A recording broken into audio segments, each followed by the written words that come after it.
Bonjour et bienvenue dans cette vidéo où nous traiterons de la thématique pourquoi faire appel à un intégrateur plutôt qu'à un éditeur. Tout d'abord, attardons-nous sur la définition. Définition, qu'est-ce qu'un éditeur? Un éditeur est avant tout une société qui est là pour assurer la conception, le développement et la commercialisation d'un ou plusieurs logiciels dont il sera l'éditeur. Ces logiciels sont en général des logiciels standards, donc pour lesquels il y aura peu, voire aucun développement spécifique. Cette société peut faire appel à des sociétés externes pour l'intégration et la personnalisation de son logiciel. Donc, ces sociétés s'appellent des sociétés de services et d'ingénierie informatique, des SS2I, qu'on peut aussi appeler, ou plus communément appeler, des intégrateurs. Maintenant, prenons la définition d'un intégrateur. Un intégrateur est une entreprise chargée, comme son nom l'indique, d'intégrer et de livrer à intervalles réguliers des logiciels standards, provenant d'éditeurs au sein de systèmes d'information ou de systèmes informatiques existants. Ce travail d'intégration va très souvent, pour ne pas dire à chaque fois, nécessiter la reprise de données existantes et le développement de connecteurs spécifiques. Prenons les avantages et les inconvénients d'un éditeur. En termes d'inconvénients, de faire appel à un éditeur, parfois, ces éditeurs font un choix stratégique et politique de ne pas faire de développement spécifique pour leur logiciel. Donc ça peut parfois être un inconvénient dans la mesure où il y a des connexions à faire entre logiciels, des développements spécifiques à effectuer. Si ces derniers ne le font pas, vous devrez faire appel à une équipe informatique au sein de votre structure ou faire appel à finalement un intégrateur pour faire ce travail. Les avantages de faire appel à un intégrateur, prenons le cas où les développements spécifiques seraient faits par cet éditeur, vous aurez ce qu'on appelle une garantie ascendante que seul, en tout cas l'éditeur peut vous garantir pour son logiciel. Ça veut dire quoi? Ça veut dire que si jamais il y a une mise à jour majeure de son logiciel, qui mieux que lui pourra vous garantir que en mettant à jour son logiciel, vous ne perdrez pas de fonctionnalités sur les développements spécifiques qui ont été faits. Ça, c'est sur le papier. La réalité du terrain montre que ce n'est pas toujours aussi clair et aussi simple que cela. Autre avantage, si vous faites appel à un éditeur qui se charge de l'intégration de sa solution, vous aurez finalement un interlocuteur unique, pas d'intermédiaire, donc pas de jeu du ping-pong entre un intégrateur et un éditeur qui vont finalement se lancer la balle et personne prendra ses responsabilités. Maintenant, prenons les avantages et inconvénients de faire appel à un intégrateur. Un intégrateur, donc parmi les inconvénients, on retrouve, à contrario, sur la partie des développements notamment, l'intégrateur ne pourra pas de fait vous garantir l'ascendance des développements spécifiques. Cependant, il n'y a pas mieux que lui pour mettre à jour les développements de ces connecteurs justement et maîtriser votre environnement global d'information et informatique. Autre inconvénient, il peut ne pas toujours être informé des nouveautés à venir chez l'éditeur. Même si de plus en plus d'éditeurs aujourd'hui accompagnent les intégrateurs en les formant, en leur communiquant de manière mensuelle les grandes nouveautés, les notes et développements à venir à court, moyen et long terme, ça peut faire partie des inconvénients. Prenons les avantages maintenant, et notamment un des premiers avantages qui est le rôle d'assemblier des intégrateurs. Alors, rôle d'assemblier veut dire que cet intégrateur va aller chercher tout ce qu'il y a de meilleur sur des logiciels et sur des valeurs humaines, assembler l'ensemble de ces éléments-là pour en faire de mieux et répondre surtout à un besoin qui est le besoin du client, d'arriver à une solution qui correspond à ses attentes, à ses besoins et dans laquelle il y aura des échanges de données, bien entendu. Autre avantage, c'est aussi cette maîtrise des implémentations complexes et hétérogènes du fait que l'intégrateur est ancré sur la réalité du terrain, avec un certain nombre de produits mis en place, avec une diversité, une hétérogénéité finalement des systèmes informatiques au sein de sa clientèle, eh bien, il aura développé cette fameuse maîtrise, cette expérience d'implémenter des solutions complexes, hétérogènes, avec même des versions sur des mêmes produits, des versions différentes, qui du coup imposent certaines contraintes. Donc cette maîtrise-là du marché, c'est l'intégrateur qui l'a, et ça reste un des avantages qui est vraiment très très important. Autre avantage, c'est l'engagement au résultat que pourra prendre l'intégrateur à contrario de l'éditeur. Un intégrateur travaille de manière quasiment totale, mais on va dire de manière générale, au forfait. Donc il prend un engagement forfaitaire de mettre en place une solution, alors que l'éditeur, lui, fera appel éventuellement à des prestations au jour, en vous disant, voilà, c'est chaque jour de développement c'est tant, et donc s'il faut plus de jours que prévu parce qu'il y a des difficultés, eh bien c'est vous qui allez payer finalement ces difficultés-là. Ce qui ne sera pas le cas chez l'intégrateur. Autre avantage, de savoir-faire en termes de reprise de données existantes. C'est indéniable. Les intégrateurs sont là justement pour mettre en place, ça fait partie de leur travail, les connexions nécessaires, donc la reprise de données de fait. Expertise également sur l'accompagnement au changement. Les intégrateurs connaissent et rencontrent tous les jours les difficultés des équipes opérationnelles et dirigeantes, et qui mieux qu'eux pour accompagner justement la prise en main de logiciels, la partie formation, la conduite du changement, la gouvernance éventuellement qui peut y être associée. Également une meilleure maîtrise du fait que l'intégrateur est ancré sur la réalité du terrain, et bien également une meilleure maîtrise des enjeux et du besoin des clients. Maintenant, regardons les objectifs de chacun, que ce soit l'éditeur ou l'intégrateur. Si nous prenons côté éditeur, ses objectifs sont de vendre des licences, puisque c'est le fond de son business, également d'intégrer ses propres logiciels plutôt que d'intégrer des logiciels tierces. Côté éditeur, il y en a un qui est très clair, un objectif, c'est d'assurer l'intégration de la solution la plus adaptée aux besoins du client. À voir qu'un intégrateur qui proposera plusieurs solutions logicielles, eh bien aura certainement un œil beaucoup plus intéressant, il sera plus fort de conseil qu'un éditeur qui lui fera forcément la promotion de sa solution logicielle. Alors, contrairement à ce que son nom indique pour l'intégrateur, donc ça vient un peu au contraire de ce que je disais précédemment, mais là c'est pour marquer l'esprit, eh bien l'intégrateur ne se contente pas d'intégrer des solutions logicielles, il fait plus, son rôle est plus stratégique que ça et bien plus complexe. Alors, regardons de plus près justement le rôle de cet intégrateur. L'intégrateur, il faut le voir comme un metteur en scène, voilà, et c'est ce metteur en scène qui va devoir faire en sorte que le projet du client corresponde complètement aux attentes. Il va devoir donc faire en sorte que tous les logiciels communiquent entre eux, etc. Alors, c'est toujours cet intégrateur qui va réaliser le casting des ressources humaines et des solutions logicielles les plus adaptées aux besoins du client pour qu'il, derrière, on fasse ce qu'on va appeler le montage de la solution la plus adaptée aux besoins du client et surtout des utilisateurs finaux. Donc, l'intégrateur, il faut voir qu'il est présent, lui, du début à la fin du projet. Et très souvent, même après ce fameux projet. Puisque du coup, il y a tout ce travail de conduite de changement, de formation, d'accompagnement, au maintien également de la solution. Donc, cet intégrateur travaille main dans la main, c'est indéniable, avec les équipes informatiques de vos sociétés. Et l'intégrateur est aussi très souvent, alors là, c'est en amont des projets, appelé à rédiger avec le client un cahier des charges pour définir au mieux les besoins et objectifs de l'entreprise et du client. Et il a donc ce rôle de conseil, voilà, en plus de ce qu'on pourrait trouver parfois chez l'éditeur, même si beaucoup d'éditeurs sont riches de conseils, eh bien il a ce rôle de conseil à prendre en compte justement les spécificités métiers des clients et de trouver derrière les solutions logicielles les plus adaptées, ou du moins qui correspondent le mieux aux besoins.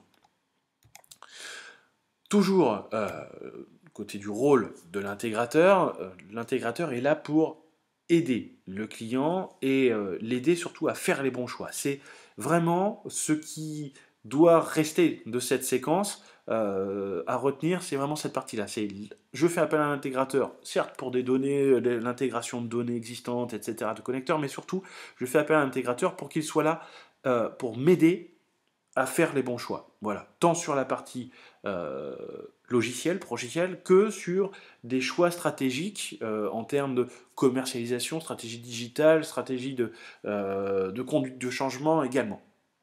Voilà, donc ça fait partie des points ultra importants à retenir. S'il n'y en a qu'un, retenez celui-ci. L'atout également des intégrateurs réside dans leur vision panoramique du marché et alors ça c'est clair que un intégrateur aura, de par son expérience, interfacé avec d'autres outils, il aura vu d'autres solutions, il pourra vous donner un premier retour, une première approche de tout ceci. Et je vais appuyer aussi sur sa neutralité. Alors, c'est pas toujours simple de trouver des intégrateurs neutres, parce qu'il y a toujours plus ou moins d'affinités avec tel ou tel éditeur, mais finalement, je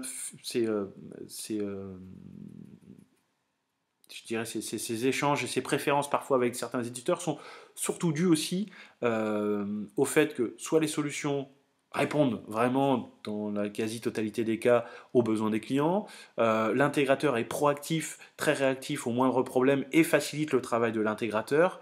On va retrouver aussi d'autres cas où l'éditeur du coup va bien accompagner l'intégrateur, donc ça crée justement cette complicité.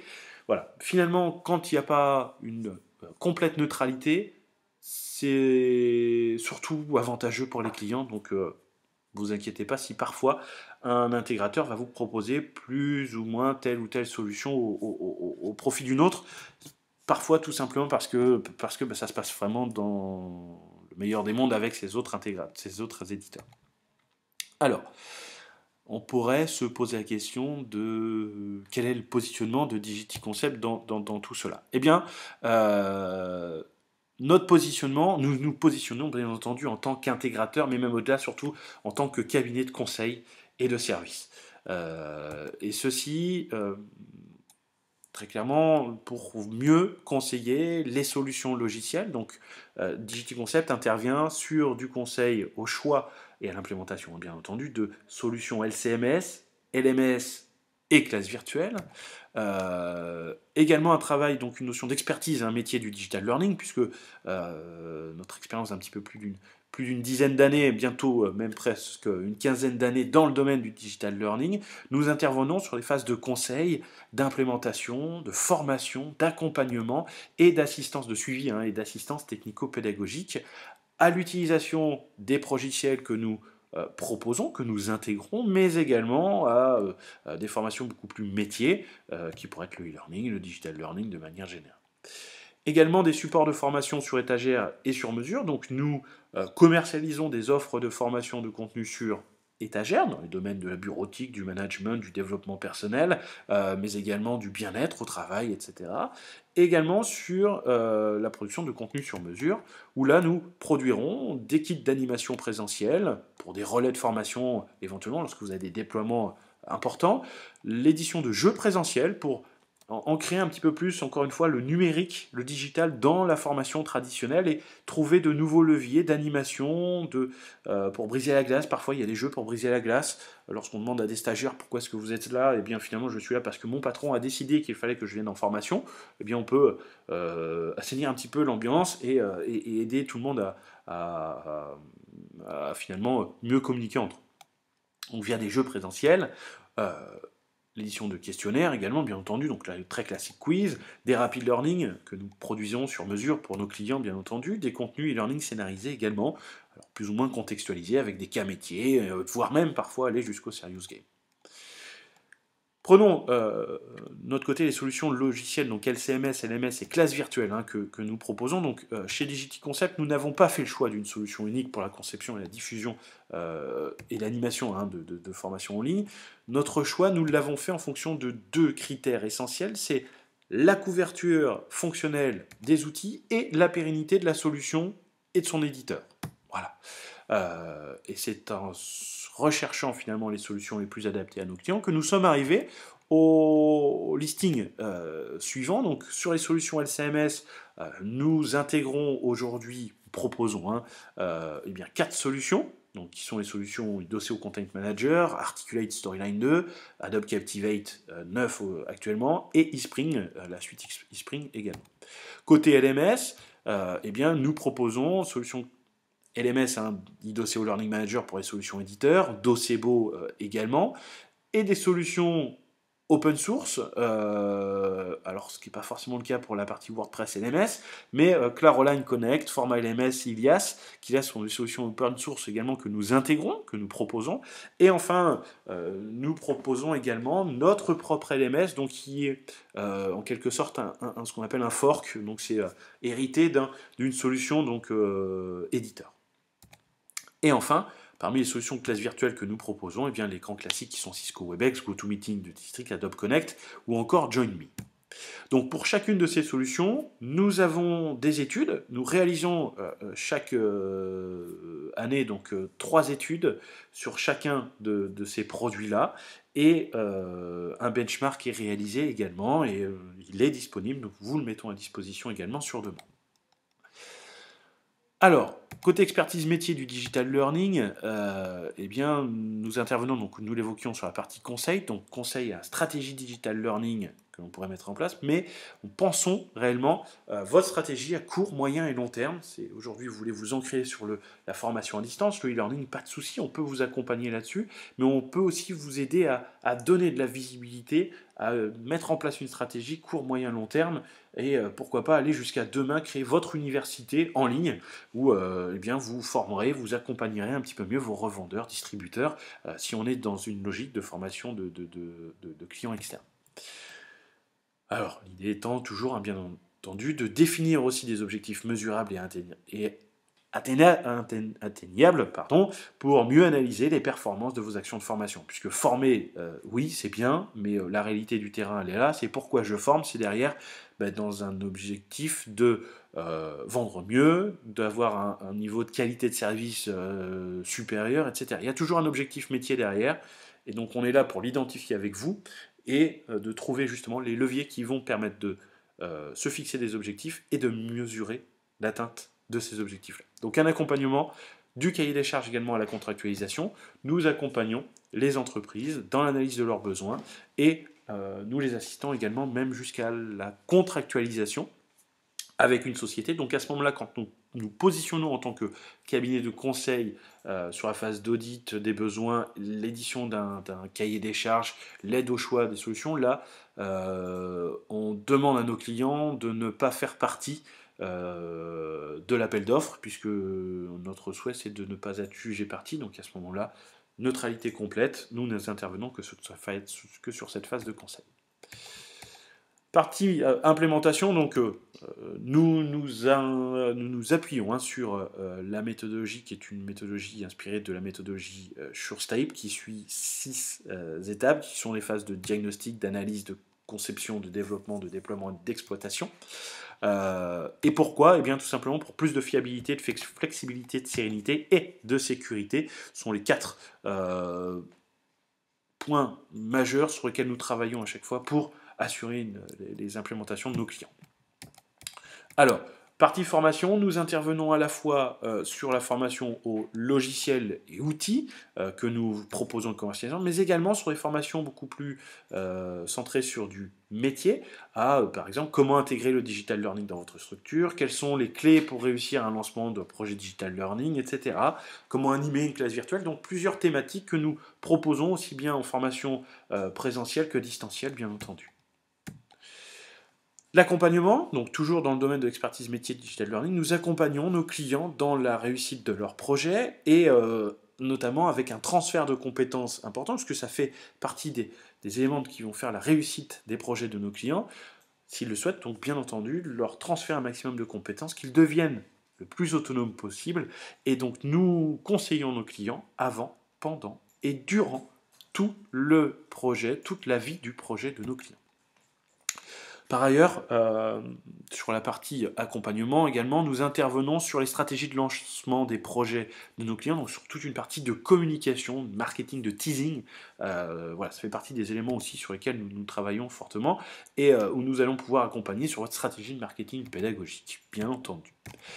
Enfin, la partie suivi et assistance technico-pédagogique, donc toujours pour proposer une meilleure qualité de service à nos clients, eh bien, nous avons fait le choix de proposer une assistance non pas uniquement technique, mais technique et pédagogique. C'est-à-dire que nous appuyons les concepteurs, nous aidons les concepteurs, formateurs qui utilisent les logiciels des éditeurs avec lesquels nous travaillons, eh bien, nous les aidons à mieux utiliser les outils, à adapter parfois des exercices ou des activités qu'ils faisaient en face à face, formation traditionnelle, pour les rendre beaucoup plus ludiques et attrayants en formation e-learning. Alors maintenant pour la partie création de support de formation, et notamment support de formation sur étagère et sur mesure. Donc nous travaillons avec 2 partenaires aujourd'hui sur la formation, donc sur étagère qui seront Xos et Wheeler, nous en parlerons juste après. Mais lorsque vous souhaitez produire des contenus de formation, mettre à disposition des contenus de formation à vos stagiaires, vous avez 2 choix. Soit le contenu existe auprès d'un éditeur de ce qu'on appelle de contenu sur étagère, donc c'est le contenu clé en main, soit eh bien, il n'existe pas, ou alors celui qui est sur étagère ne correspond pas complètement à vos attentes. À ce moment-là, eh bien, vous allez devoir créer le contenu, ce qu'on va appeler contenu sur mesure. Et donc, pour créer ce contenu sur mesure, vous avez 3 possibilités. Soit vous externalisez auprès d'un prestataire, donc DigityConcept est un studio de production, donc nous créons à façon du contenu pour nos clients. Également, nous accompagnons nos clients à devenir autonomes donc dans la conception de leurs premières ressources de formation. Et ça, c'est la suite logique, eh bien, c'est l'internalisation, donc où nos clients aujourd'hui sont autonomes pour concevoir leur propre support de formation, intégrant à la fois du dynamisme et de l'interactivité dans leur support de formation digitaux. Prenons le contenu sur étagère, donc je l'évoquais, un partenariat avec Xos Learning, donc où nous sommes en mesure de proposer, de commercialiser l'offre de formation de Xos Learning en déposant les contenus de formation soit sur le LMS de DigityConcept comme vous le voyez à l'écran, soit eh bien, en déposant ces supports de formation sur finalement votre propre LMS à la condition que ce soit avec un des LMS compatibles avec l'offre de Xos. Contenu sur étagère toujours, donc là avec un autre partenaire qui est WeLearn, où eh bien, plusieurs thématiques sont traitées, donc la psychologie, la communication, le développement personnel bien entendu, l'éducation à la famille, santé, bien-être et vie professionnelle, donc plusieurs thématiques où là encore une fois les contenus de formation sont stockés eh bien, sur votre propre LMS, donc là quel que soit le LMS, ce soit sur le LMS de DigityConcept ou tout autre LMS, aucun souci pour l'intégration des éléments. Voici pour la partie contenu sur étagère, donc contenu sur mesure, on l'évoquait tout à l'heure, l'équipe d'animation présentielle que nous pouvons réaliser à demande pour nos clients, des jeux présentiels, les questionnaires, du rapid learning et également des contenus e-learning scénarisés. Merci pour votre attention, à très bientôt dans une prochaine vidéo.